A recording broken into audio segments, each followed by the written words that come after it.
Hello नमस्कार, मैं doctor Rajneesh Kumar आप सभी का एक बार फिर से हार्दिक स्वागत करता हूं। आज के वीडियो लेक्चर में हम बात करेंगे यूजीसी नेट की परीक्षा के दृष्टिकोण से यूनिट 2 के ऊपर।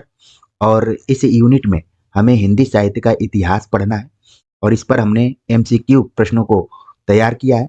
और आप सभी के लिए ये सारे प्रश्न बहुत ही महत्वपूर्ण साबित होने वाले हैं आगामी परीक्षा के दृष्टिकोण से। वैसे तो हमने अपने चैनल पर यूजीसी नेट को ध्यान में रखते हुए यूनिट 1 से लेकर 10 तक पूरा सिलेबस को कवर करने की कोशिश की है।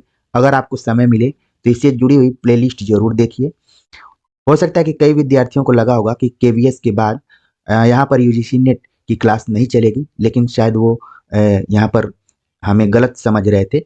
हम लगातार आप सभी की परीक्षा को ध्यान में रखते हुए खुद अध्ययन कर रहे हैं। और इस चैनल की एक खास विशेषता है कि इसमें एक ही व्यक्ति सभी कुछ करता है, वही नोट्स तैयार करता है, वही अध्ययन करता है, वही आपके सामने प्रस्तुत भी करता है।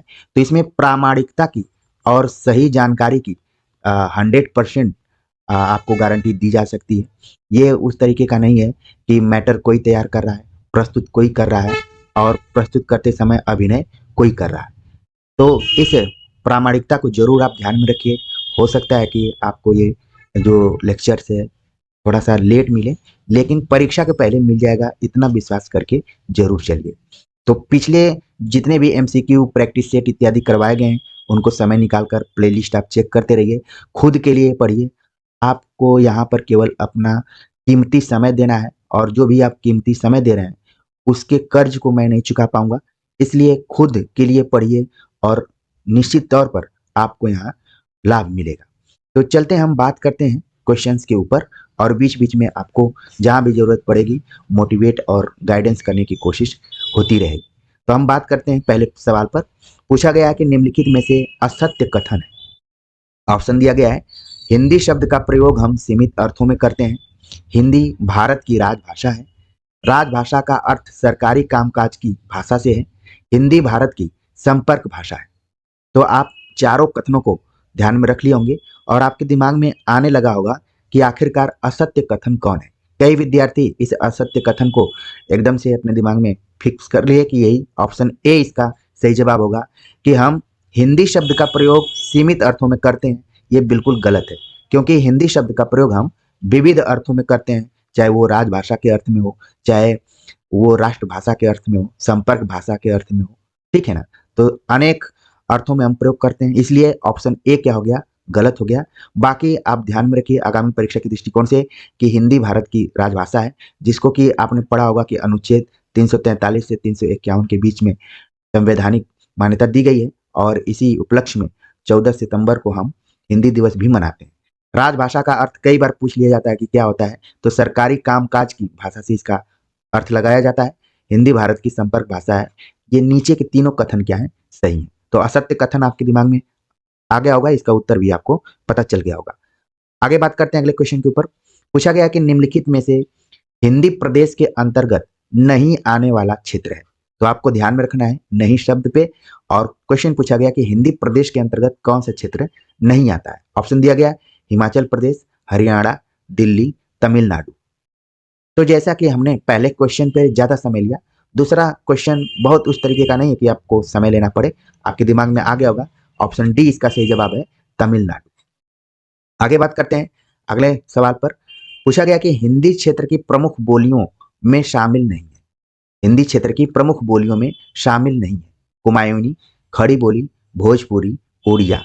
तो ये भी सवाल ऐसा है कि आप ज्यादा वक्त इसमें नहीं लेना चाहेंगे। सही जवाब है ऑप्शन डी। तो इसलिए जब भी आप परीक्षा में जाइए तो क्वेश्चंस के मेरिट के आधार पर आप उसको सॉल्व कीजिए। आप हर प्रश्न को एक ही चश्मे से नहीं दे सकते हैं, हर प्रश्न अपना अलग अलग स्वभाव लेकर आता है। तो इसलिए टाइमर से युक्त जो भी आप वो लेक्चर्स वीडियो बनाते हैं या फिर टाइम को सेट करते हैं, एक तरीके से वो अपने साथ अन्याय कर रहे हैं। इसलिए हर प्रश्न की मेरिट अलग अलग होती है, उसके लिए अलग अलग समय की जरूरत है। तो यहाँ पर आपने क्वेश्चन नंबर 3 का आंसर देख लिया। आगे बात करते हैं अगला जो प्रश्न है। पूछा गया कि आज की मानक हिंदी का आधार खड़ी बोली है, जो है पश्चिमी क्षेत्र की, पूर्वी क्षेत्र की, राजस्थानी क्षेत्र की, बिहारी क्षेत्र की। तो मानक हिंदी का आधार खड़ी बोली है और आपके दिमाग में आ गया होगा कि आखिरकार इस किस क्षेत्र की ये बोली जुड़ी हुई है। तो आपके दिमाग में आंसर आने लगा होगा। बिल्कुल सही जवाब कई विद्यार्थियों ने दिया है ऑप्शन ए, पश्चिमी क्षेत्र की अंतर्गत ये बोली आती है। यानी कि आपको ध्यान में रखना है उपभाषाओं को, ठीक है। इस तरीके से आप देख रहे हैं कि इनडायरेक्टली आपका भाषा विज्ञान या फिर जो यूनिट 1 है वो भी तैयार हो रहा है। आगे बात करते हैं अगले क्वेश्चन के ऊपर। पूछा गया कि इतिहास के अंतर्गत नहीं आते पुराने भवन, शिलालेख, भाषा और साहित्य, शोध रिपोर्ट। तो इतिहास के अंतर्गत निम्नलिखित में से कौन सा ऑप्शन है जो कि नहीं आता है? तो इसका जो सही जवाब है ऑप्शन डी है। पुराने भवन आते हैं, शिलालेख भी आते हैं, भाषा और साहित्य ये भी आते हैं। शोध रिपोर्ट क्या है कि ये भी आगे चलकर इतिहास के अंतर्गत जरूर शामिल होती है, लेकिन जो भी विकल्प दिया गया है उन विकल्पों के आधार पर अभी इसका जो सही आंसर है वो है शोध रिपोर्ट। आगे बात करते हैं अगले क्वेश्चन के ऊपर। पूछा गया कि सामान्यतः हिंदी साहित्य के इतिहास का प्रारंभ किसके आसपास माना जाता है? 900 ईस्वी, 1000 ईस्वी, 1100 ईस्वी, 1400 ईस्वी। तो आप देख रहे हैं कि अगर आप हिंदी साहित्य इतिहास ग्रंथों को पढ़ रहे होंगे और इस परीक्षा के लिए आप एक से अधिक इतिहास ग्रंथों को जरूर पढ़े होंगे। आचार्य रामचंद्र शुक्ल, विश्वनाथ त्रिपाठी, नगेंद्र, रामस्वरूप चतुर्वेदी, बच्चन सिंह, तमाम इतिहास ग्रंथ हैं। तो सामान्यतः अगर माना जाए तो हिंदी साहित्य का प्रारंभ कब से माना जाता है? ऑप्शन में जो भी दिया गया था आपके दिमाग में भी आने लगा होगा। सही जवाब है ऑप्शन बी, 1000 ईस्वी के आसपास भी माना जाता है, ठीक है। वैसे आप जब आचार्य रामचंद्र शुक्ल का इतिहास ग्रंथ पढ़ेंगे तो उन्होंने लगभग इसको 993 ईस्वी तक खींचकर ले जाने का प्रयास किया है, तो बहुत ज्यादा अंतर नहीं है। इसलिए सामान्यतः अगर सर्वमान्य तरीके से देखा जाए तो 1000 ईस्वी इसका सही जवाब होगा। अगला प्रश्न है, सराहपा को पुरानी हिंदी का कवि कौन मानते हैं? सराहपा को पुरानी हिंदी का कवि कौन मानते हैं? ऑप्शन दिया गया आचार्य रामचंद्र शुक्ल, राम कुमार वर्मा, राहुल साकृत्यायन, मिश्र बंधु। तो हर ऑप्शन में अगर रामचंद्र शुक्ल है तो जरूरी नहीं है कि वही उसका आंसर होगा। यहाँ पर आपको दिमाग लगाना है और बहुत सारे विद्यार्थियों ने दिमाग लगा लिया और ये क्वेश्चन पिछले परीक्षाओं के दृष्टिकोण से बहुत ही इंपॉर्टेंट रहा है, कई बार आ चुका है। सही जवाब हो गया ऑप्शन सी, राहुल साकृत्यायन। सरापा को पुरानी हिंदी का कवि कौन माना? राहुल साकृत्यायन ने माना था। आगे बात करते हैं अगले क्वेश्चन के ऊपर। सवाल पूछा गया, सरापा की पुरानी हिंदी रचनाएं परिमाण में बहुत कम उपलब्ध हुई हैं, इसलिए हम 1000 ईस्वी से ही हिंदी साहित्य का उद्भव मानना उचित समझते हैं। यह किसका कथन है? आप देख रहे हैं कि पूछा गया कि 1000 ईस्वी पहले में बताया गया था क्वेश्चन में। यहाँ पर किसी विचारक ने, आलोचक ने इस चीज को माना था। किसने माना था? ऑप्शन दिया गया आचार्य रामचंद्र शुक्ल, राम कुमार वर्मा, राहुल साकृत्यायन, विश्वनाथ त्रिपाठी। तो आपके दिमाग में आने लगा होगा कि हमने तो तमाम इतिहास ग्रंथों को पढ़ा है, आखिरकार किसने माना होगा? रामचंद्र शुक्ल इसका आंसर बिल्कुल नहीं है। सही जवाब है ऑप्शन डी, विश्वनाथ त्रिपाठी। तो मैंने कोशिश की है कि आप आचार्य रामचंद्र शुक्ल को भी बहुत अच्छे से पढ़िए ताकि अंतर आप कर पाए कि हर ऑप्शन में रामचंद्र शुक्ल ही सही नहीं होंगे अगर उनका नाम है तो। यहाँ पर विश्वनाथ त्रिपाठी का मानना था कि सरापा की पुरानी हिंदी की रचनाएं परिमाण में बहुत कम उपलब्ध हैं, इसलिए हम 1000 ईस्वी से हिंदी साहित्य का उद्भव मानना उचित समझते हैं। आगे बात करते हैं अगले क्वेश्चन के ऊपर। अगला प्रश्न है, थोड़ा सा लंबा प्रश्न है और आपको इस पे वक्त देना पड़ेगा। पूछा गया कि अपभ्रंश की प्रवृत्तियों में है क्षतिपूरक दीर्घीकरण, परसर्ग के प्रयोग की अधिकता, तत्समीकरण, तद्विभीकरण। निम्नलिखित में से सही कूट का चयन कीजिए। इसी तरीके से इसी पैटर्न पर यूजीसी नेट में सवाल आ रहे हैं, सीधे सीधे भी सवाल आते हैं और कूट पर आधारित भी प्रश्न आ रहे हैं। तो उम्मीद है कि आप लोगों के दिमाग में इसका आंसर आने लगा होगा कि अपभ्रंश की प्रवृत्तियों में कौन सा कूट सही है। तो अपभ्रंश में आप देखेंगे कि क्षतिपूरक दीर्घीकरण भी आता है, परसर्ग के प्रयोग की अधिकता भी है, तत्समीकरण का भी प्रयोग किया गया है। तो इस तरीके से ऊपर के जो तीनों ऑप्शन दिए गए हैं वो बिल्कुल सही है, तद्विभीकरण यहाँ पर गलत है। इस तरीके से ऑप्शन दिया गया था उसमें सही जवाब हो गया ऑप्शन बी, 1, 2 और 3, ठीक है। आगे बात करते हैं अगले क्वेश्चन के ऊपर। अपभ्रंश में हाथ के लिए कौन सा शब्द चलता था? अपभ्रंश भाषा में हाथ के लिए कौन सा शब्द चलता था? ऑप्शन दिया गया है हस्त, हथ, हथ, हथेली।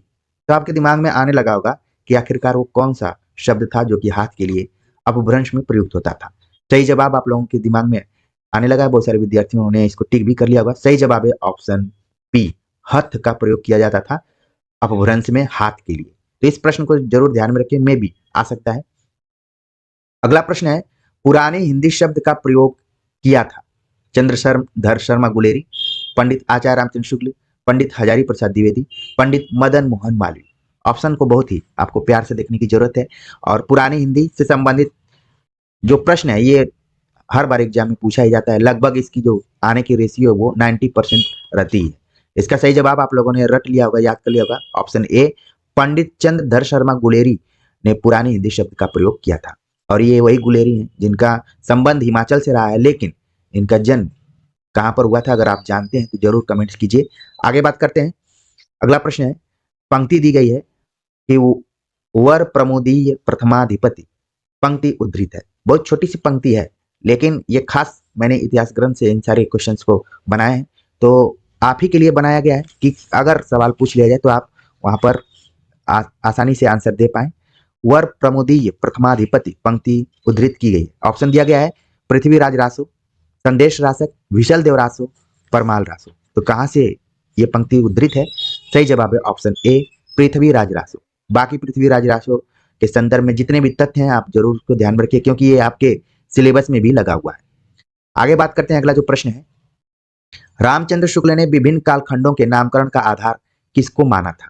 रामचंद्र शुक्ल ने जो भी अपने इतिहास ग्रंथ में कालखंडों का नामकरण किया है किस आधार पर किया है? ऑप्शन दिया गया है प्रधान साहित्यिक प्रवृत्ति के आधार पर, प्रधान व्यक्तित्व के आधार पर, प्रधान कवियों के आधार पर, प्रमुख युग की विशेषताओं के आधार पर। तो ये प्रश्न देखने में छोटा लग रहा है, लेकिन इस पे थोड़ा सा आपको वक्त देना पड़ेगा, और आप लोगों ने वक्त देना शुरू कर दिया होगा, दिमाग भी लगाना शुरू कर दिया होगा कि इसका आंसर क्या हो सकता है। बिल्कुल इसका सही जवाब आप लोगों ने दिया ऑप्शन ए, प्रधान साहित्यिक प्रवृत्ति के आधार पर उन्होंने तमाम नामकरण किए। आगे क्लियर हो जाएगा। अगला जो प्रश्न है, निम्नलिखित में से आचार्य रामचंद्र शुक्ल के इतिहास लेखन के संदर्भ में असंगत है। असंगत वाले प्रश्न को बिल्कुल ध्यान में रखिए, इसको परीक्षा में अंडरलाइन कर लीजिए। हालांकि आप लोगों को अब सीबीटी आधारित क्वेश्चन सॉल्व करने होते हैं, तो उसी हिसाब से अपने को मेंटली तैयार भी करना पड़ेगा। तो कौन सा ऑप्शन जो है असंगत है आचार्य रामचंद्र शुक्ल के इतिहास लेखन के संदर्भ में? आदिकाल को वीरगाथा काल कहा था, पूर्व मध्यकाल को भक्ति काल कहा था, उत्तर मध्यकाल को रीति काल कहा था, आधुनिक काल को तार्किक काल कहा था। तो आपके दिमाग में आ गया होगा कि हमने तो पूरा इतिहास ग्रंथ पढ़ा था, कहीं नहीं देखा कि उन्होंने आधुनिक काल को तार्किक काल कहा, बल्कि उसको उन्होंने गद्य काल कहा है। इस चीज को बिल्कुल आपको ध्यान में रखना है। मैं भी घुमाकर प्रश्न पूछा जाए तो आप बता दें। इस तरीके से आप इसका सही जवाब हो गया ऑप्शन डी, और बाकी आप देख रहे हैं कि ऊपर के तीनों ऑप्शन सही है और ऑप्शन डी क्या है? गलत है। उम्मीद है कि ये सारे प्रश्न आपको अच्छे लग रहे होंगे और लग रहा होगा कि नहीं ठीक है, आपकी तैयारी ठीक चल रही है, और इस बार अगर आप नहीं मूड बनाए बैठने का तो भी बैठने की कोशिश करेंगे। अगला प्रश्न है कि आचार्य शुक्ल द्वारा वीर गाथा और भक्ति को प्रधान प्रवृत्ति मानते समय उनके ध्यान में साहित्य का कौन सा पक्ष रहा होगा? बहुत ही खतरनाक तरीके का एक क्वेश्चन है। आपको ध्यान में रखना है कि आचार्य रामचंद्र शुक्ल ने जो भी वीर गाथा काल कहा या फिर भक्ति काल कहा, जैसा कि हमने ऊपर में पढ़ा कि उन्होंने प्रधान प्रवृत्तियों को ध्यान में रखते हुए कालखंडों का नामकरण किया था। तो उनके दिमाग में कौन सी बात रही होगी, उनके ध्यान में साहित्य का कौन सा पक्ष रहा होगा? ऑप्शन दिया गया है भाव पक्ष, रूप पक्ष, इतिहास, कल्पना या गल्प। ठीक है, तो इसको आपको बहुत ही अलर्ट होकर आंसर देना है, और इसका सही जवाब कई विद्यार्थियों के दिमाग में आ रहा होगा। कई विद्यार्थियों को लग रहा होगा कि हमने तो ऐसा प्रश्न देखा ही नहीं था। हालांकि यहाँ पर हमने कठिन क्वेश्चन बनाने की कोशिश नहीं की है, बल्कि आपको अलर्ट करने की कोशिश की है। सही जवाब है इसका ए, ऑप्शन ए, वीर। इसका सही जवाब हो गया ऑप्शन ए, भाव पक्ष। भाव पक्ष क्यों? क्योंकि आप जानते हैं कि जो वीर रस है, रस की अगर चर्चा करेंगे तो वो कहाँ से जुड़ा हुआ है? आपके भाव से जुड़ा हुआ है। ठीक है ना? तो इस चीज को आपको ध्यान में रखना है। और अगर थोड़ा सा आईक्यू लेवल अप करेंगे तो बिना पढ़े भी इसका आप सही जवाब दे सकते थे। आपके मन में आ गया हो कि अरे इसी तरीके से तो हमें प्रश्नों का उत्तर देना है। ठीक है ना? तो वीर जो आपका है भाव पक्ष है, भक्ति भी है, भाव प्रधान इसमें। ठीक है ना? यही तो अंतर है गद्य और पद्य में। पद्य जो है वो भाव प्रधान होता है और गद्य जो होता है वो विचार प्रधान होता है। तो उम्मीद है कि इसका प्रश्न आपको अच्छा लगा होगा, आंसर भी आपको पता चल गया होगा। आगे बात करते हैं अगले क्वेश्चन के ऊपर। पूछा गया कि आचार्य शुक्ल द्वारा रीति और गद्य को प्रधान प्रवृत्ति मानते समय उनके ध्यान में साहित्य का कौन सा पक्ष रहा होगा? यहाँ पर आधुनिक भी हो सकता था, जैसा कि हमने बताया कि उन्होंने आधुनिक काल को गद्य काल भी कहा है। लेकिन प्रश्न आप देखिए कि कैसे घूम रहे हैं, क्योंकि आप लोगों ने तो इतना प्रैक्टिस कर लिया है कि हमेशा नए के खोज में आप लोग रहते हैं, पुराने वीडियोज को नहीं देखते हैं। आपको लगता है कि अब वो एक्सपायरी डेट हो गया है, लेकिन ये नहीं भूलना चाहिए कि पुरानी चीजें हमेशा काम में आती हैं, और कहा जाता है कि ओल्ड इज गोल्ड। ठीक है, तो ध्यान में रखना है, ये नए प्रश्न है, फिर भी कहीं ना कहीं आपके लिए पुराने भी हो सकते हैं। तो रीति और गद्य को का नामकरण करते समय उनके दिमाग में क्या रहा होगा? ऑप्शन सेम टू सेम वही है, भाव पक्ष, रूप पक्ष, इतिहास, कल्पना या गल्प। इसका सही जवाब हो गया ऑप्शन बी, रूप पक्ष। ठीक है, रूप पक्ष को कई बार आप फॉर्म के रूप में भी देख सकते हैं, ठीक है ना। और इसमें क्या है, शिल्प को ज्यादा ध्यान में रखा जाता है और ये विचार प्रधान होता है, तो इसलिए आप रीतिकाल भी पढ़ेंगे तो इसका कई अर्थ निकाला जाता है कि एक परंपरा से एक शास्त्रीय, और ये वही रीतिकाल है कि आप देखेंगे कि भारतीय काव्य शास्त्र का एक तरीके से पुनर् यहाँ पर लेखन शुरू हो जाता है, रस, अलंकार, छंद इत्यादि की बात की जाती है। आप इतिहास ग्रंथ पढ़ते समय इनकी रचनाओं से भली भांति परिचित होंगे। आगे बात करते हैं अगले प्रश्न पे। अगला प्रश्न है कि निम्नलिखित में से आदिकाल के संदर्भ में असत्य कथन है। आदिकाल के संदर्भ में असत्य कथन कौन सा है? ग्रियर्सन ने इसे चारण काल कहा, मिश्र बंधुओं ने प्रारंभिक काल कहा, राहुल साकृत्यायन ने सिद्ध सामंत काल कहा, महावीर प्रसाद द्विवेदी ने आदिकाल कहा। तो असत्य कथन आपके दिमाग में तुरंत कौंध गया होगा कि हमने तो पूरी जिंदगी बिता दी हिंदी साहित्य पढ़ने में, और आदिकाल के संदर्भ में असत्य कथन तो बता दिया गया यहाँ पर ऑप्शन डी कि आदिकाल को का नाम जो दिया था महावीर प्रसाद द्विवेदी ने कहा था, लेकिन यहाँ पर सही जवाब हो जाएगा इसका कि हजारी प्रसाद द्विवेदी ने कहा था। और यही हिंदी साहित्य का गणित है, हिंदी साहित्य का ये टेक्निकल पॉइंट है कि द्विवेदी युग का नामकरण किसके ऊपर पड़ा, तो महावीर प्रसाद द्विवेदी, हजारी प्रसाद द्विवेदी को लेकर कंफ्यूजन रहता है, न जाने इसीलिए इन सभी का नाम इस टाइप से मिलता जुलता भी आ गया कि हिंदी साहित्य की जो प्रासंगिकता है वो बरकरार रहे। खैर, आपको ध्यान में रखना है, इस प्रश्न के माध्यम से आपके अन्य सवाल भी तैयार हो रहे हैं कि चारण काल ग्रियर्सन ने कहा, प्रारंभिक काल मिश्र बंधुओं ने कहा, राहुल साकृत्यायन ने सिद्ध सामंत काल कहा, ठीक है, और हजारी प्रसाद द्विवेदी ने आदिकाल कहा। तो प्रश्न के मुताबिक सही जवाब हो गया ऑप्शन डी। अगले प्रश्न पर बात करें तो अगला प्रश्न है कि आचार्य रामचंद्र शुक्ल के अनुसार आचार्य रामचंद्र शुक्ल के अनुसार आदिकाल वीरगाथा काल की सीमा है। तो यहाँ पर जो भी तथ्य दिए गए हैं सीमा से संबंधित वो सब संवत में दिए गए हैं, और जैसा कि आप जानते हैं कि संवत में से अगर आप 57 घटा देते हैं तो वहां पर ईस्वी में कन्वर्ट हो जाता है। तो कई बार परीक्षाओं में ईस्वी में पूछ देता है, कई बार संवत में पूछ देता है, तो ध्यान में रखिए इस फार्मूले को, ठीक है। प्रश्न के मुताबिक आप वहां पर अपना यूज कर सकते हैं। आदिकाल का समय क्या माना गया? संवत 1050 से संवत 1375, संवत 1375 से संवत 1700, संवत 1700 से संवत 1900, संवत 1900 से अब तक। देखने में प्रश्न आपके लिए बहुत ही पुराना लग रहा होगा, लेकिन परीक्षा तो परीक्षा होती है, उसमें आप ध्यान में इसको रख सकते हैं। सही जवाब हो गया ऑप्शन ए, 1050 से संवत 1375 तक। इसी तरीके से अगले सवाल में पूर्व मध्यकाल की समय सीमा आचार्य रामचंद्र शुक्ल के अनुसार पूछी गई है, तो ऑप्शन को नहीं पढ़ना है, बस सही जवाब इसका हम बता देते हैं तुरंत, आप लोगों के भी दिमाग में आ गया होगा। ऑप्शन बी 1375 से 1700 तक जो है पूर्व मध्यकाल यानी कि भक्ति काल। इसको आपको ध्यान में रखना है क्योंकि बदलते हुए पैटर्न में बस शब्दों का हेर फेर हो रहा है, तथ्य वही है, बस नए तरीके से पूछा जा रहा है, और यही नया तरीका ही आपको यहाँ पर दिखाया जा रहा है कि कैसे सवाल बन सकते हैं।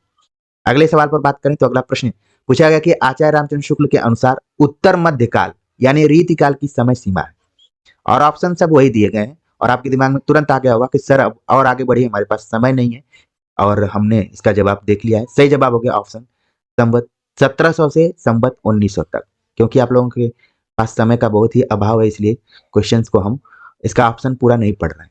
अगला प्रश्न है आचार्य रामचंद्र शुक्ल के अनुसार आधुनिक काल यानी गद्य काल की समय सीमा क्या रही है? सेम टू सेम ऑप्शन है, बस इसके उत्तर बदलते जा रहे हैं, और इसका भी आपने सही जवाब बता दिया होगा कि संवत 1900 से अब तक। कई बार सवाल उठता है कि अब तक कब तक चलेगा, लेकिन अभी इस तरीके से कोई पुख्ता हमें समय सीमा का यहाँ पर समाप्ति का पता नहीं है। हालांकि आधुनिक काल में जब आप जाएंगे तो इसको कई खंडों में बांट दिया गया है, और समकालीन से भी समकालीनेतर चीजें हो रही हैं, ठीक है ना। तो बस आप शुक्ल के दृष्टिकोण से जरूर ध्यान में रखें कि संवत 1900 से अब तक की चर्चा की जा रही है। बाकी आगे देखते हैं अगले क्वेश्चन के ऊपर। अगला प्रश्न है जो कि थोड़ा सा टर्निंग पॉइंट्स लिए हुए है, और आपको ध्यान में रखना है कि बीच बीच में जैसे आप मैच क्रिकेट देखते हैं तो कुछ ऐसी बॉल आती हैं, क्योंकि बैट्समैन को आउट करने के लिए एक बॉल ही काफी है, ठीक है, भले वो 50 ओवर खेले लेकिन एक बॉल पे ही गलती करता है और आउट हो जाता है, तो ध्यान में रखने की जरूरत है। यहाँ पर सवाल पूछा गया आदिकाल में रचित अनेक अपभ्रंश रचनाओं और नाथ सिद्धों की भाषा को पंडित चंद्रधर शर्मा गुलेरी ने किस नाम की संज्ञा दी थी?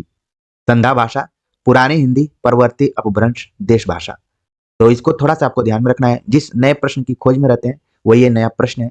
फिर भी आप लोगों ने तुरंत इसका सही जवाब खोज लिया होगा कि आखिरकार चंद्रधर शर्मा गुलेरी ने किस भाषा की संज्ञा दी थी अपभ्रंश रचनाओं और नाथ सिद्धों के लिए।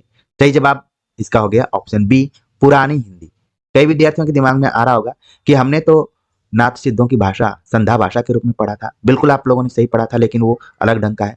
ये प्रतिकार्थ के लिए इसका प्रयोग किया गया है, ठीक है। लेकिन चंद्रधर शर्मा गुलेरी ने इन सभी रचनाओं को पुरानी हिंदी के अंतर्गत रखा था। तो सही जवाब हो गया ऑप्शन बी। आगे बात करते हैं, अगला जो प्रश्न है कि वस्तुतः पुरानी हिंदी से गुलेरी जी का तात्पर्य था। पुरानी हिंदी से गुलेरी जी का तात्पर्य क्या था? ऑप्शन दिया गया है, परिनिष्ठित अपभ्रंश से विकसित अपभ्रंशोत्तर भाषा, देश भाषा, ब्रज भाषा। निम्नलिखित में से सही कूट है। तो आप देख रहे हैं कि यूजीसी नेट के पेपर के दृष्टिकोण से यहाँ पर ऑप्शन आपको दिए गए हैं, और मेरी यही कोशिश रहती है कि इस प्रैक्टिस सेट के जब बाद आप एग्जाम में बैठें तो आपको लगे कि मैं यहीं के प्रश्न को हल कर रहा हूँ, ठीक है। आपकी कॉन्फिडेंस को बिल्डअप करना मेरा सबसे पहला उद्देश्य है। आपने बातों ही बातों में सारी चीजों को अपने दिमाग में बैठाना शुरू कर दिया होगा कि आखिरकार पुरानी हिंदी से गुलेरी जी का क्या तात्पर्य था। सही जवाब हो गया इसका ऑप्शन 1 और 2, यानी कि पहला ऑप्शन ए ऑप्शन हो गया कि परिनिष्ठित अपभ्रंश से विकसित पुरानी हिंदी हो गई और अपभ्रंशोत्तर भाषा के रूप में। और बाकी जो देश भाषा और ब्रज भाषा की बात की गई है, ये सब गुलेरी जी के पुरानी हिंदी से रिलेटेड नहीं है। तो इस तरीके से इसका सही जवाब हो गया ऑप्शन 1 और 2, यानी कि ए ऑप्शन। आगे बात करते हैं, अगला जो प्रश्न है देखने में छोटा है लेकिन बहुत ही खतरनाक, और कहा भी गया है कि देखन में छोटे लगे घाव करे गंभीर, जितना नाटा उतना खोटा। सवाल पूछा गया कि निम्नलिखित में से सबसे प्राचीन छंद है, सबसे प्राचीन छंद कौन सा है? ऑप्शन दिया गया है गाहा, दोहा, सोरठा, चौपाई। आप जब आदिकाल पढ़ेंगे तो वहां पर चौपाई के साथ साथ एक चौपाई भी आया हुआ है, जिसमें मात्राओं का थोड़ा सा हेर फेर, ठीक है। चौपाई में 15-15 मात्राएं होती हैं, जबकि चौपाई में आपने पढ़ा होगा कि 16-16 मात्राएं होती हैं। खैर, इस पे अभी नहीं बात करेंगे। सवाल पूछा गया कि सबसे प्राचीन छंद कौन सा? आपके दिमाग में आने लगा होगा कि हमने इतिहास ग्रंथ पढ़ा था और पढ़ा था कि दोहा सबसे प्राचीन छंद है। ऑप्शन बी इसका सही जवाब हो गया, ठीक है। आगे बात करते हैं, अगले प्रश्न पे पूछा गया कि निम्नलिखित में से पुरानी हिंदी में है, पुरानी हिंदी में क्या है? सिद्धोनाथों के पद, जैन मुनियों के पद, संदेश रासक, प्राकृतिक व्याकरण, ठीक है। प्राकृत व्याकरण। तो पुरानी हिंदी के अंतर्गत कौन कौन शामिल है? हमें सही कूट के बारे में बताना है, ठीक है। ऑप्शन दिया गया है 1 और 2, 2 और 3, 3 और 4, उपयुक्त सभी। तो जब आप इतिहास ग्रंथ पढ़ेंगे तो उसमें आपने देखा होगा कि सिद्धोनाथों के पद, जैन मुनियों के पद, संदेश रासक, प्राकृत व्याकरण, जो कि आपके दिमाग में जैसे ही मैं बोल रहा हूं तो इन दोनों रचनाओं का, खासतौर से संदेश रासक के रचनाकार का नाम और कब लिखा गया है, इसकी क्या खास विशेषता है, ये सारी चीजें आ रही होंगी। अगर आ रही हैं तभी मानकर चलिए कि आपकी पढ़ाई ठीक चल रही है, और नहीं तो अगर आप ऊपर छत को देख रहे हैं, दाएं बाएं देख रहे हैं, तो इसका मतलब है कि आपको थोड़ा सा अलर्ट होने की जरूरत है। और मेरी दूसरी कोशिश यही रहती है आपको अलर्ट करना। संदेश रासक, अब्दुल रहमान इत्यादि के बारे में आपने पढ़ा होगा, और बाकी ये बताया गया इसमें कि ये इस्लामी धर्मावलंबी प्रतीत होते हैं, लेकिन इसमें कहीं इसका प्रभाव नहीं दिखाई पड़ता है। प्राकृत व्याकरण आपने हेमचंद को पढ़ा होगा, तो उनका है, जिनको कि प्राकृत का पाणिनि भी कहा जाता है। ये सारे तथ्य आपके दिमाग में आने चाहिए, तभी आपको इंटरेस्ट आएगा। इसका सही जवाब ऑप्शन डी है, उपरोक्त सभी, यानी कि सिद्धोनाथों, जैन मुनियों, संदेश रासक, प्राकृत व्याकरण जो रचनाएं हैं, ये सब पुरानी हिंदी में। आगे बात करते हैं अगले क्वेश्चन पे। अगला प्रश्न पूछा गया कि पंडित रामचंद्र शुक्ल ने अपने इतिहास में आदिकाल को किन खंडों में विभाजित किया? आचार्य रामचंद्र शुक्ल का इतिहास ग्रंथ आपने पढ़ा होगा तो आपके दिमाग में तुरंत आ गया होगा कि आदिकाल का तो नामकरण उन्होंने वीर गाथा काल किया था, ये बात सही है, लेकिन उसको भी खंडों में उन्होंने बांटा था। तो किन किन खंडों में बांटा है? ऑप्शन दिया गया अपभ्रंश काव्य, देश भाषा काव्य, वीर काव्य, रासु काव्य। तो आपके दिमाग में आचार्य शुक्ल का इतिहास ग्रंथ आने लगा होगा और वो पेज भी आने लगे होंगे कि हमने कहाँ पढ़ा था। सही जवाब इसका हो गया 1 और 2, ठीक है। ऑप्शन 1 और 2 जो, यानी कि आचार्य शुक्ल ने आदिकाल को अपभ्रंश काव्य और देश भाषा काव्य में विभाजित किया, ठीक है। तो इस तरीके से इसका सही जवाब हो गया ऑप्शन ए। अगला प्रश्न है, पूछा गया कि आचार्य रामचंद्र शुक्ल ने वीर गाथा काल नामकरण किस काव्य के आधार पर किया था? आज आप सभी को यह वास्तविकता पता चलेगी कि आचार्य रामचंद्र शुक्ल ने जिस आधार पर आदिकाल को वीरगाथा काल कहा था। आप देख रहे हैं कि आदिकाल को उन्होंने दो भागों में बांटा, अपभ्रंश काव्य और देशभाषा काव्य। लेकिन जो उन्होंने वीरगाथा काल नामकरण किया था वो किसके आधार पर किया था? ऑप्शन दिया गया है देशभाषा काव्य, अपभ्रंश काव्य, चारण काव्य, आरंभिक काव्य। इसका सही जवाब हो गया ऑप्शन ए, देशभाषा काव्य के आधार पर उन्होंने वीरगाथा काल कहा था। और आपने पढ़ा होगा कि 12 ग्रंथों को उन्होंने शामिल किया था। ठीक है, तो इस तरीके से आप लगातार अपनी तैयारी, अपना मूल्यांकन कर रहे होंगे। आपको अच्छा भी लग रहा होगा ये सारे प्रश्न देखकर। आगे बात करते हैं। पूछा गया कि इस वीर गाथा काव्य को पुराने हिंदी के ही अंतर्गत मानना चाहिए, किसका कथन है? इस वीर गाथा काव्य को पुरानी हिंदी के ही अंतर्गत मानना चाहिए, किसका कथन है? ऑप्शन दिया गया आचार्य रामचंद्र शुक्ल, चंद्रधर शर्मा गुलेरी, विश्वनाथ त्रिपाठी, बच्चन सिंह। तो बहुत सारे विद्यार्थियों के दिमाग में आया होगा कि अभी तक हम पढ़ते आ रहे हैं कि पुरानी हिंदी चंद्रधर शर्मा गुलेरी, तो इसका आंसर ये हो सकता है, लेकिन वो गलत है। इसका आंसर ये नहीं है। ये कथन जो कहा गया है कि इस वीरगाथा काव्य को पुराने हिंदी के ही अंतर्गत मानना चाहिए, सही जवाब हो गया option D, option C, Vishwanath Tripathi. ठीक है, विश्वनाथ त्रिपाठी का मानना है कि जो भी वीरगाथा काव्य लिखे गए हैं उनको भी पुरानी हिंदी के अंतर्गत ही मानना चाहिए। तो इस तरीके से आपके दिमाग में आने लगा होगा कि आखिरकार ये प्रश्न बने कहां से। अगला प्रश्न है, आदिकाल को संधि काल कहने के पीछे का तर्क क्या है? आदिकाल को संधि काल कहने के पीछे का तर्क क्या है? ऑप्शन दिया गया है संस्कृत और पाली का संधि काल, पाली और प्राकृत का संधि काल, प्राकृत और अपभ्रंश का संधि काल, अपभ्रंश और हिंदी का संधि काल। आपने पढ़ा होगा आदिकाल को संधि काल भी कहा जाता है। और ये भी दिमाग में आ गया होगा कि किसने कहा है, क्योंकि मैं स्पेस छोड़कर आप लोगों के साथ बातचीत कर रहा हूं, क्योंकि हर चीज का आंसर मैं दूंगा तो फिर एक तरीके से आपको कमजोर कर रहा हूं। आप अपने दिमाग से मशक्कत कीजिए और लगे आपको कि आप मेरे साथ बातचीत कर रहे हैं, तो इसको भी आप कमेंट्स कर जरूर बताइए। फिलहाल इसका सही जवाब हो गया ऑप्शन डी, अपभ्रंश और हिंदी का संधि काल कहा गया है। आदिकाल को इसीलिए संधि काल कहा गया कि वहां पर अपभ्रंश और हिंदी दोनों भाषाओं का क्या होता है, मेल होता है। आदिकाल पढ़ने का एक उद्देश्य यह भी रहता है कि हम उसका अध्ययन भाषा के दृष्टिकोण से भी करते हैं। साहित्य के दृष्टिकोण से तो करते ही हैं, लेकिन उसको हम भाषा के दृष्टिकोण से भी पढ़ते हैं। तो ये भी आपको दिमाग में रखना है। आगे बात करते हैं अगले क्वेश्चन के ऊपर। पूछा गया कि इतिहास के संदर्भ में सही है, इतिहास के संदर्भ में कौन सा कथन सही है? ऑप्शन दिया गया है इसका संबंध अतीत से है, इसमें केवल वास्तविक घटनाओं का ही समावेश होता है, किसी भी तथ्य, तत्व एवं प्रकृति का वर्णन होता है, उपरोक्त सभी।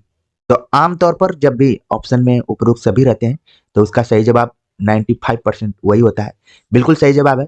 मेरी कोशिश ये थी कि आपको बताया जाए कि इतिहास के बारे में किन किन चीजों को आप ध्यान में रख सकते हैं। ठीक है, तो यहाँ पर आपने देख लिया होगा कि इतिहास का संबंध अतीत से भी है और इसमें वास्तविक घटनाओं का समावेश होता है, तथ्य, तत्व एवं प्रकृति का वर्णन होता है, वो भी क्रमबद्ध तरीके से। ठीक है, तो इस तरीके से ऑप्शन डी इसका सही जवाब होगा। आगे बात करते हैं। एक अंक यहाँ पर मिस हो गया है, 31 हमने नहीं टाइप किया और सीधे 32 पे आ गया, तो आप लोग भी उसी हिसाब से इसको आगे पढ़िएगा।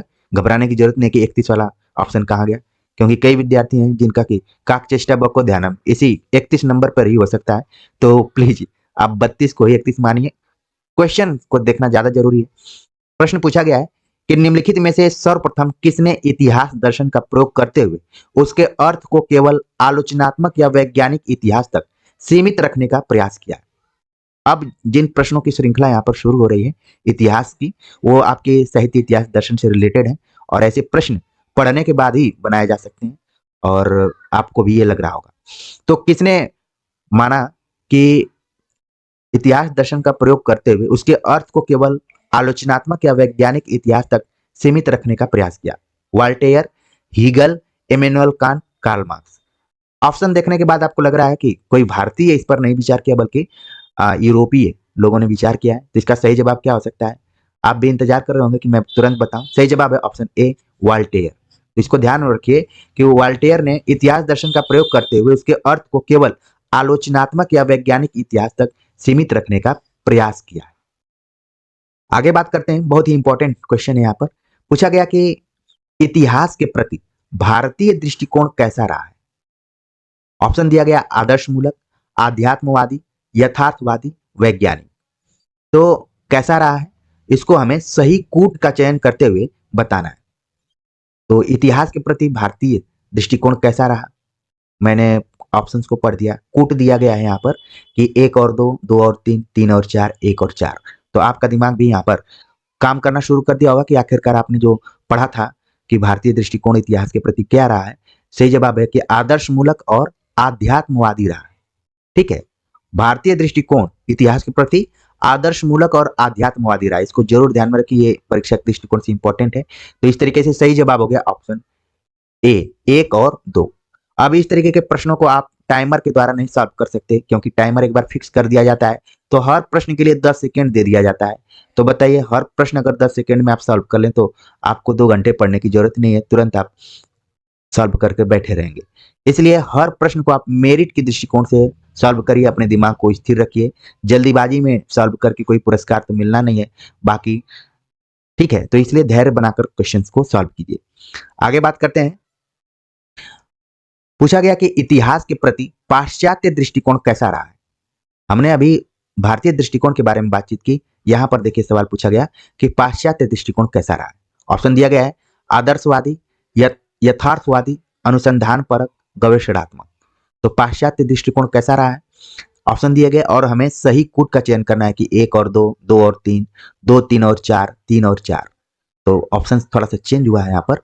तो आपको देखना है कि पहले तो आदर्शवादी नहीं रहा है, ठीक है। बाकी ऊपर के तीनों जो ऑप्शन है, यानी कि 2, 3, 4 जिस ऑप्शन में होगा वही सही जवाब हो जाएगा। सही जवाब हो गया ऑप्शन सी। तो इस तरीके से आप इस दोनों प्रश्नों के माध्यम से भारतीय दृष्टिकोण और पाश्चात्य दृष्टिकोण से भली भांति परिचित हो गए। अगर कूट पर आधारित सवाल नहीं आता है तो भी आप कर पाएंगे, और आ जाता है तो और अच्छे से कर पाएंगे। आगे बात करते हैं। अगला जो प्रश्न है, इतिहास के प्रथम व्याख्याता कौन थे। कई बार पूछ लिया जाता है कि इतिहास के जनक कौन माने जाते हैं, तो और क्लियर हो गया होगा। ऑप्शन है हीगल, कांट, हेरोडेटस, अरस्तु। तो इतिहास वाले विद्यार्थी, खासतौर से यहाँ पर तो सारे हिंदी के ही हैं, तुरंत आप लोगों के दिमाग में आ गया होगा ऑप्शन सी, हेरोडेटस। इतिहास के प्रथम व्याख्याता हेरोडेटस थे। अगला प्रश्न है, हेरोडेटस का संबंध किस देश से था। कई बार छोटे क्वेश्चन ज्यादा खतरनाक साबित हो जाते हैं, ये भी उसी तरीके का प्रश्न है। पूछा गया कि हेरोडोटस का संबंध किस देश से था। ऑप्शन दिया गया है अमेरिका, यूनान, जर्मनी, इंग्लैंड। तो आपके दिमाग में आ गया होगा ऑप्शन बी, यूनान। शुरुआत में आप देखेंगे जो भी है साहित्य, कला, चिंतन, दर्शन, वो सब यूनान से रिलेटेड रहा है। यहाँ तक साइंस में भी देखेंगे, अगर आप बायोलॉजी के स्टूडेंट होंगे, बॉटनी पढ़े होंगे, तो वहां पर भी शब्दों का जो भी उत्पत्ति के बारे में बातचीत की जाती है वो सब ग्रीक लैंग्वेज से ही बताया जाता है तोड़ तोड़ कर। आगे बात करते हैं अगले क्वेश्चन के ऊपर। पूछा गया हेरोडोटस ने इतिहास के कितने लक्षणों का निर्धारण किया है। अच्छा, कई जगह पे ना जब हम विदेशियों को पढ़ते हैं तो उनका नाम बड़ा अलग अलग ढंग से होता है। जैसे मैं क्रिकेट की बात बार बार करता हूँ, जैसे एक खिलाड़ी थे मार्क बाउचर, ठीक है। तो उनको कभी Mark Boucher, Mark Boucher, Mark Boucher, अलग अलग ढंग से नाम लिया जाता था। अंत में क्लियर नहीं हुआ कि इस व्यक्ति का असली नाम क्या है। इसी तरीके से आप विदेशी कई खिलाड़ियों का नाम सुने होंगे, अलग अलग तरीके से उसका उच्चारण किया जाता है। तो यहाँ पर हेरोडोटस को भी लेकर अलग अलग तरीके से बातचीत की जा रही है, ठीक है। तो हेरोडोटस ने इतिहास के कितने लक्षणों का निर्धारण किया है, आपके दिमाग में तुरंत आने लगा होगा। ऑप्शन दिया गया 2, 3, 4, 5। तो ये क्या है, तथ्यों में पूछा गया है, एकदम फैक्चुअल है कि आपको जानकारी रहेगी तभी इसको आप बता पाएंगे। सही जवाब हो गया ऑप्शन सी, 4 लक्षणों का उन्होंने निर्धारण किया है। वो चारों लक्षण क्या है, आपके दिमाग में एक उत्सुकता जरूर पैदा हो रही होगी, हम बात करेंगे। अगला प्रश्न है कि हेरोडोटस द्वारा इतिहास के संदर्भ में कौन सा दृष्टिकोण सही नहीं है।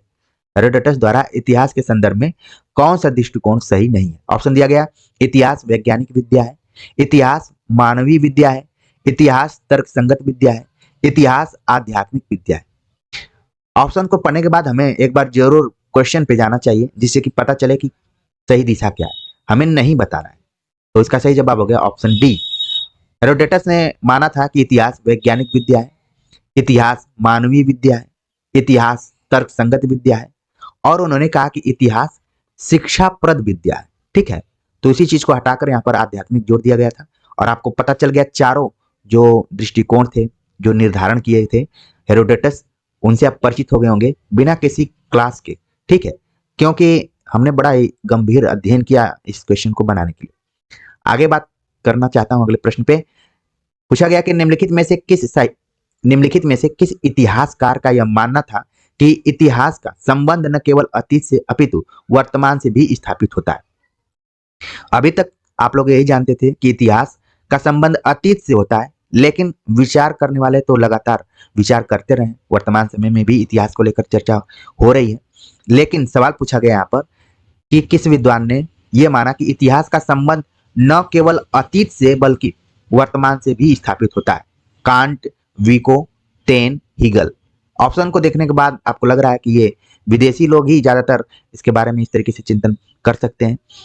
ठीक है, तो इसका जो सही जवाब हो गया ऑप्शन बी। विको ने इस बात को कहा था कि इतिहास का संबंध न केवल अतीत से होना चाहिए। हम लोग अतीत अतीत करते करते कि ये इतिहास जो अतीत से रिलेटेड है, उन्होंने कहा कि इसका संबंध वर्तमान से भी। इसीलिए जब पहला सवाल हमने ऊपर में हल करवाया था, शोध रिपोर्ट के बारे में चर्चा की थी, तो एक तरीके से ये भी इसी के अंतर्गत आ गया। ठीक है ना, तो विको को ध्यान में रखे, जिसने कि इतिहास को अतीत न मानकर वर्तमान से भी जोड़ा है।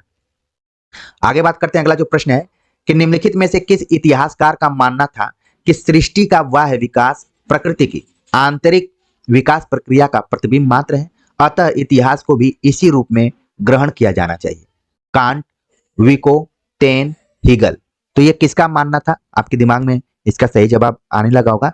सही जवाब है ऑप्शन ए, इमैनुअल कांट का नाम आपने सुना होगा। उनका मानना था कि सृष्टि का बाह्य विकास प्रकृति की आंतरिक विकास प्रक्रिया का प्रतिबिंब मात्र है, अतः इतिहास को भी इसी रूप में ग्रहण किया जाना चाहिए।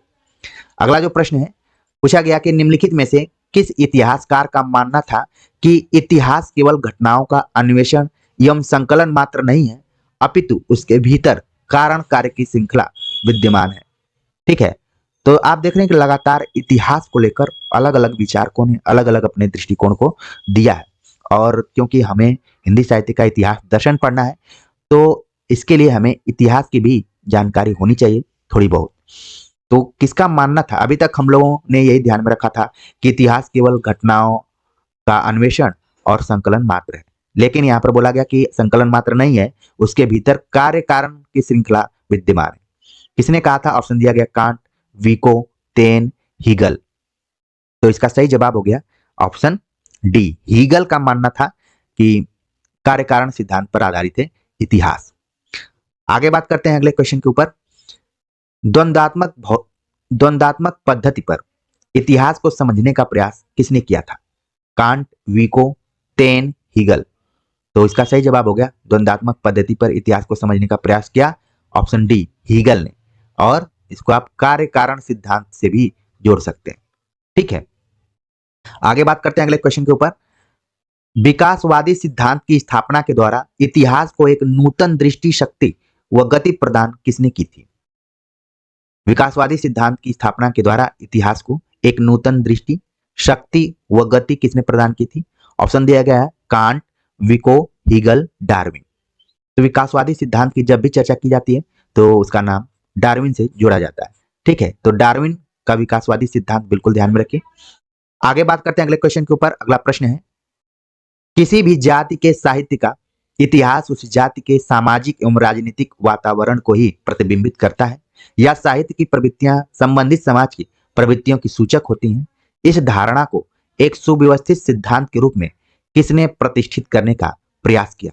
क्वेश्चन देखने में बड़ा हो सकता है, लेकिन जब हम इस प्रश्न को पढ़ रहे थे तो आपके दिमाग में आचार्य रामचंद्र शुक्ल का इतिहास ग्रंथ भी आ रहा होगा, क्योंकि इसी पैटर्न पर उन्होंने भी अपने इतिहास ग्रंथ को लिखा। किसी भी जाति के साहित्य का इतिहास उस जाति के सामाजिक एवं राजनीतिक वातावरण को ही प्रतिबिंबित करता है, या साहित्य की प्रवृत्तियां संबंधित समाज की प्रवृत्तियों की सूचक होती हैं। इस धारणा को किसने प्रतिष्ठित किया था? ऑप्शन दिया गया Hegel, Karl Marx, Taine, Kant. चारों ऑप्शन आपके दिमाग में बैठ गए होंगे। इसके बाद इसका सही जवाब भी आपके दिमाग में आ गया होगा। सही जवाब है ऑप्शन सी, टेन का ये मानना था। ठीक है, और इसीलिए एक सिद्धांत है विधेयवाद, जिसको कि टेन से जोड़ा जाता है। मादाम टेन इनका नाम है। आगे बात करते हैं। अगला प्रश्न है कि टेन किस देश के सुप्रसिद्ध विद्वान थे? ठीक है, या टेन का संबंध किस देश से था, ये भी आप दिमाग में रख सकते हैं। ऑप्शन दिया गया है जर्मन, यूनान, फ्रेंच, रशियन। तो आपने पढ़ा होगा कि ये फ्रेंच विद्वान थे मादाम टेन, जिनको कि विधेयवाद का जनक भी कहा जाता है। और आचार्य रामचंद्र शुक्ल ने जो भी इतिहास ग्रंथ लिखा वो विधेयवादी पद्धति को ही आधार बनाकर रखा है। अगला प्रश्न है, तेन द्वारा प्रतिपादित साहित्य की विभिन्न प्रवृत्तियों के मूल में शामिल है। तेन ने साहित्य की विभिन्न प्रवृत्तियों के मूल में कुछ तत्वों की चर्चा की है, तो उसमें कौन शामिल है हमें कूट के आधार पर बताना है। ऑप्शन दिया गया है जाति, वातावरण, क्षण विशेष।